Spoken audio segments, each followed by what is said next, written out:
The San Antonio Spurs look like they're going to be adding more shooting off the bench after Shams Charania of ESPN reported on Wednesday morning that the Spurs and free agent Lindy Waters III have agreed on a one-year deal, likely for the veteran minimum. Now, one big thing about this news is that I am trying to see, Waters hasn't officially signed his contract yet with the Spurs, so I am trying to see if he's signing for a full guaranteed deal or if it's more of a training camp kind of contract, training camp invite kind of contract, because in late July, early August, that's kind of it's harder to interpret, when players sign one-year deals, veteran players, whether those are training camp invite kind of deals or full guaranteed contracts until those players actually sign the contract. So once Water signs his contract, I'll have a better idea of what kind of roster spot. But for now, for this video, let's just assume that he's getting a full standard NBA contract.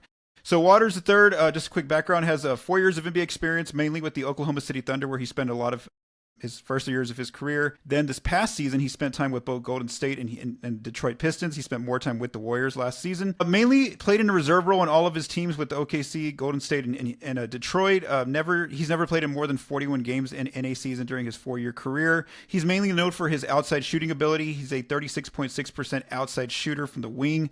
He has, per Crafted NBA, he has a 75% three-point attempt rate. That was last season. He also takes care of the ball relatively well on offense. On defense, his advanced metrics do stand out in deflections and defensive rebounding, but again, it's a very small sample size considering that he mainly played a reserve role for his team. So where is the Spurs' roster now? Again, we're assuming that Waters is getting a full guarantee contract. So with Waters on a full guarantee contract, the Spurs would have 14 players on standard contract, meaning that they met the minimum requirement of standard players on the roster by opening night.